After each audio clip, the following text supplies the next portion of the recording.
L'activité D consiste à réaliser un graphique, pour commencer,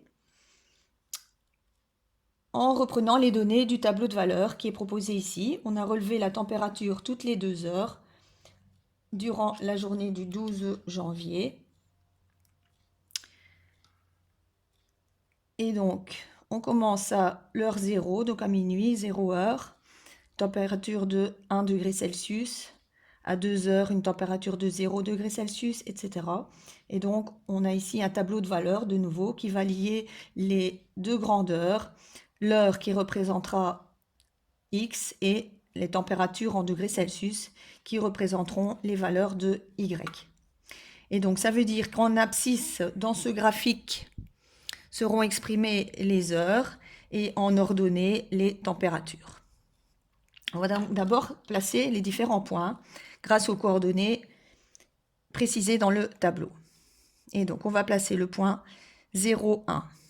0, 1.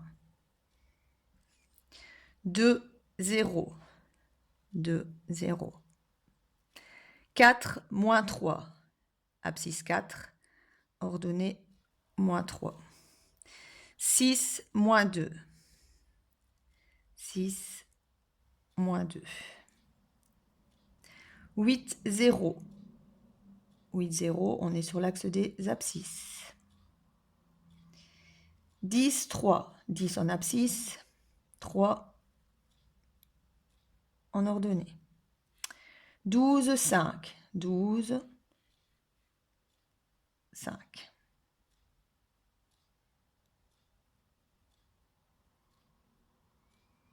14, 6. 14, 6. 16, 5. 16, 5. 18, 4. 18, 4. 21 et 22, 0. On relie ces différents points qui vont déterminer le graphique.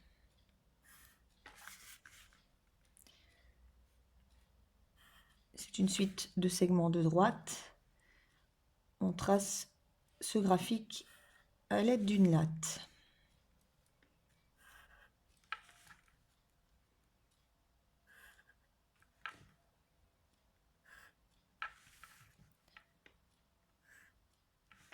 Donc on a une succession de segments.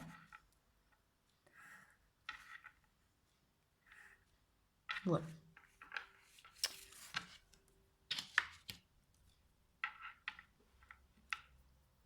Analysons ce graphique. Déjà, on peut faire quelques petites remarques par rapport à ce qu'on a vu avant. Et donc, on va reprendre les mêmes couleurs que précédemment. Qu'est-ce qu'on a vu précédemment? Les notions d'ordonnée à l'origine. Et donc, on va aller mettre en fluo. Vous faites les correspondances avec les couleurs choisies. On retrouve ici donc l'ordonnée à l'origine, donc la valeur de Y pour laquelle X vaut 0, correspondant au point commun du graphique avec l'axe des Y. Donc ici, on a l'ordonnée à l'origine Y égale 1. Ensuite, on a vu la notion de racine. Quelles sont les racines de cette fonction ici? Les racines de ce graphique. Point commun de ce graphique avec l'axe des X. On a plusieurs points communs. Ici, donc la valeur pour X qui correspond au point ici, c'est 2. Une deuxième valeur, 8. Et une troisième valeur, 22.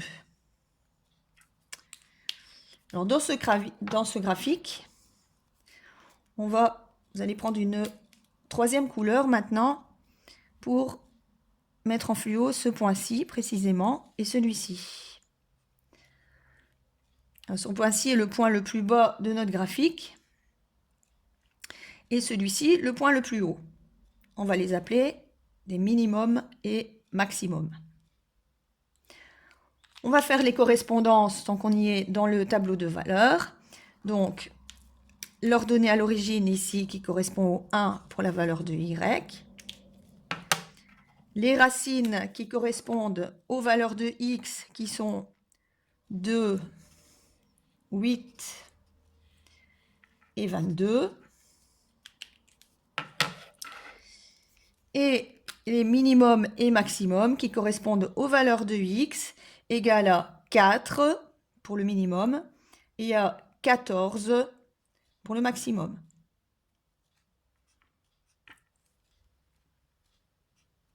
Voilà. Maintenant, nous allons répondre aux différentes questions. Réalise le graphique évolutif correspondant, ici vous corrigez, à ce tableau. Donc c'est ce qu'on vient de faire, on a réalisé le graphique. Et maintenant, regardons d'un peu plus près. Quelle était la température à 10 heures?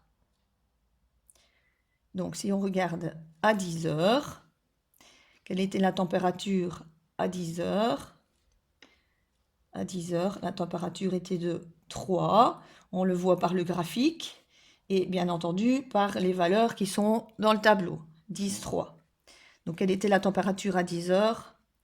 3 degrés Celsius. À quelles heures la température était-elle de 5 degrés? On regarde dans le tableau.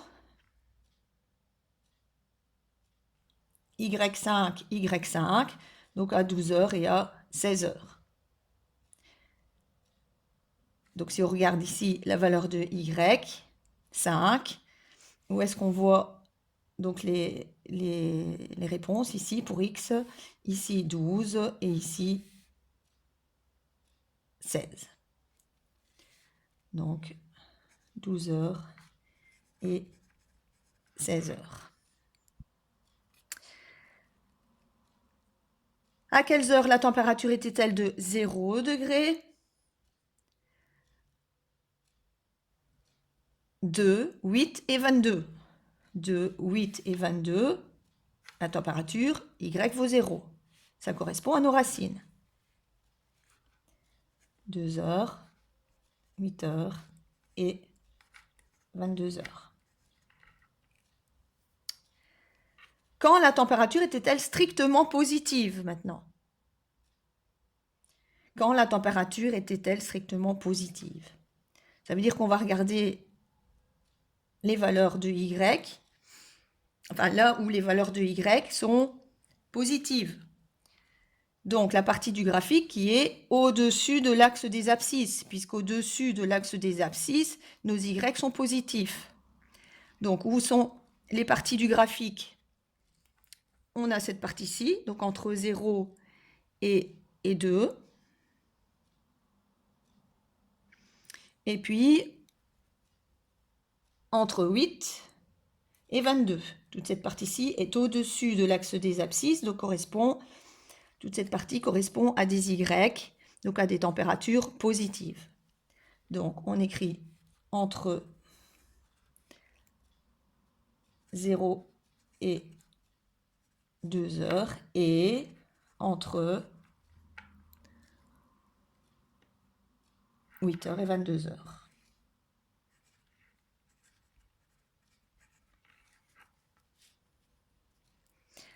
Quand la température était-elle strictement négative? Donc maintenant, on va regarder la partie du graphique où les Y sont négatifs, donc cette partie-ci du graphique.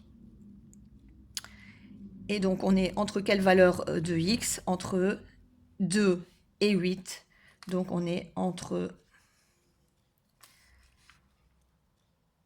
2 heures et 8 heures.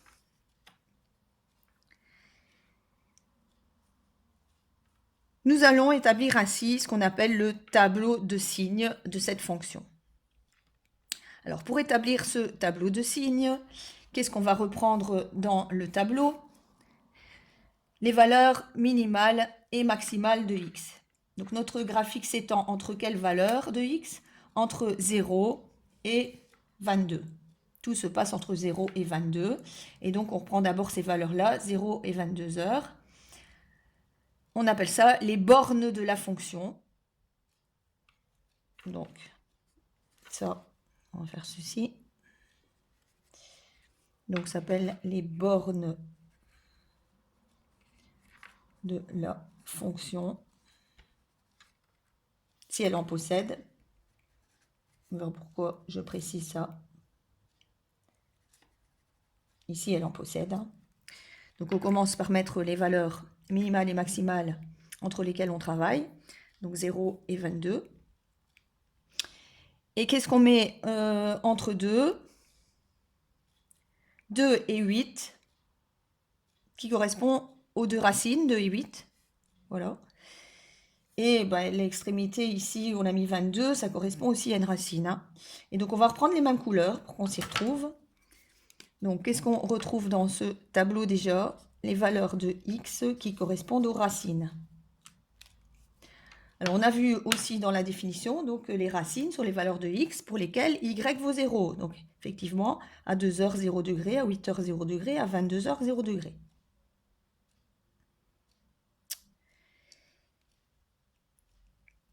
Entre 0 et 2 heures,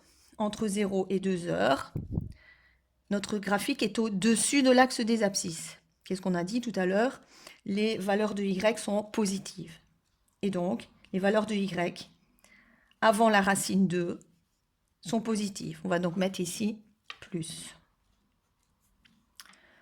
On passe la racine, on poursuit sur le graphique, et on passe à des valeurs de y négatives. Donc, entre nos deux racines 2 et 8, les valeurs de y sont négatives. On met moins. Et puis, dès que je repasse au-delà de 8, mon graphique est de nouveau au-dessus de l'axe des abscisses, et donc mes y sont de nouveau positifs. Ceci est un tableau de signes, c'est pas difficile à comprendre. On va remettre une autre couleur fluo pour bien insister qu'on a affaire à un tableau de signes. On va ajouter quelques petites réflexions pour commenter ce qu'on a fait. Donc, on va mettre plus si le graphique est au-dessus de l'axe des x. Et donc, les y sont positifs. Et on met moins si le graphique est en dessous de l'axe des x. Et donc, à ce moment-là, les y sont négatifs.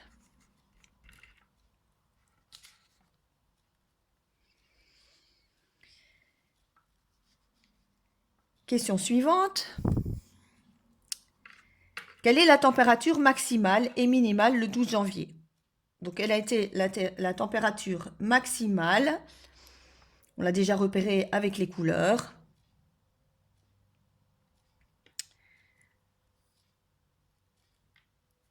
Donc, maximale ici, dans notre graphique, le point le plus haut, qui correspond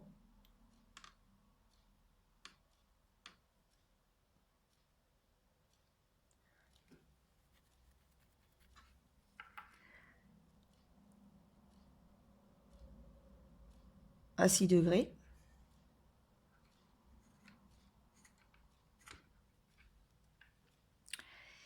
Et le point le plus bas, qui correspond à moins 3 degrés.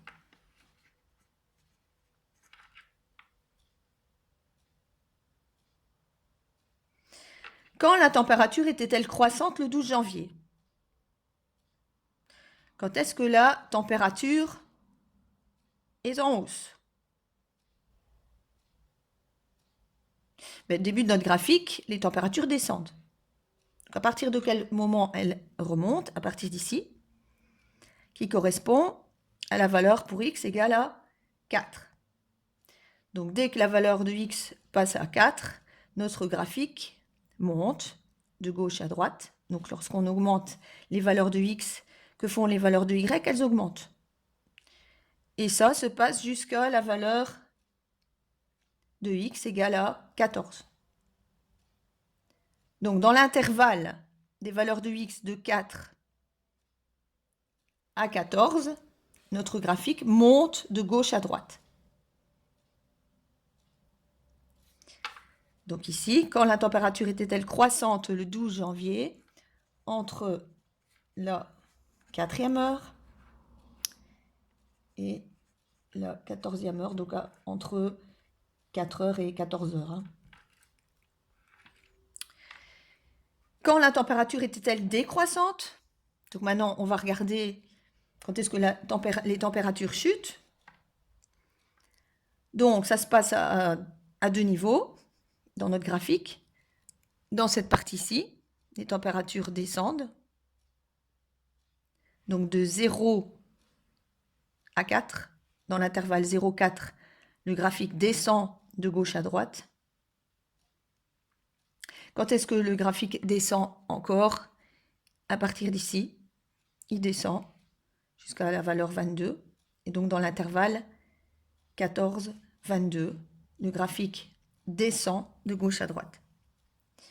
Donc ici, quand la température était-elle décroissante le 12 janvier,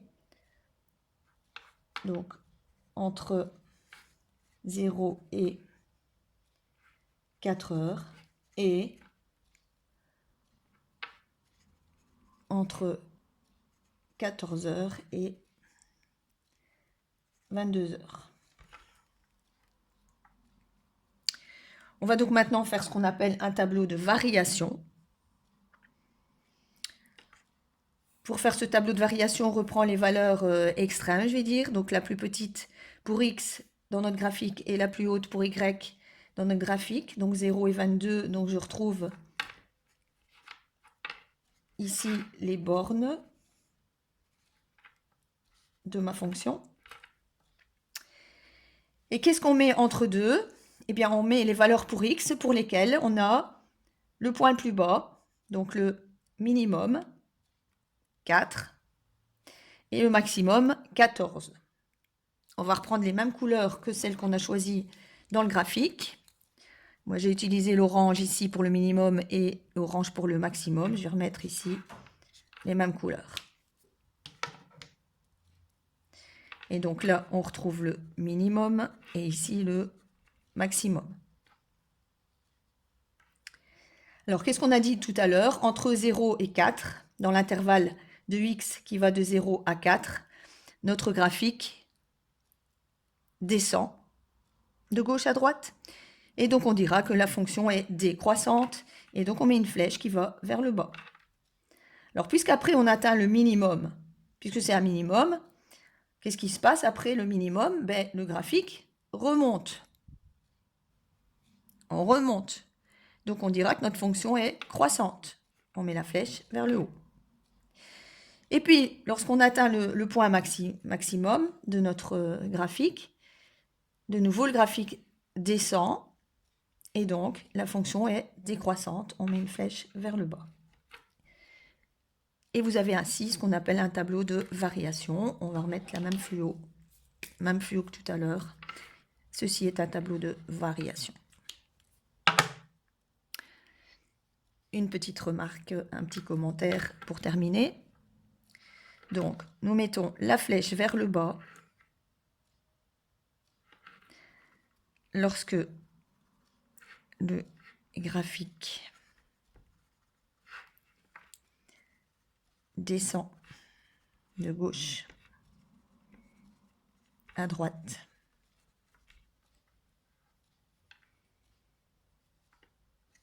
La fonction est décroissante. La flèche vers le haut. Lorsque le graphique monte de gauche à droite, la fonction est croissante. Donc, quand est-ce que la fonction va être croissante? La fonction sera croissante lorsque les x augmentent, les y augmentent. La fonction va être décroissante quand les x augmentent, les y diminuent. Vous avez donc maintenant deux nouvelles notions, les notions de tableau de signes et tableau de variation.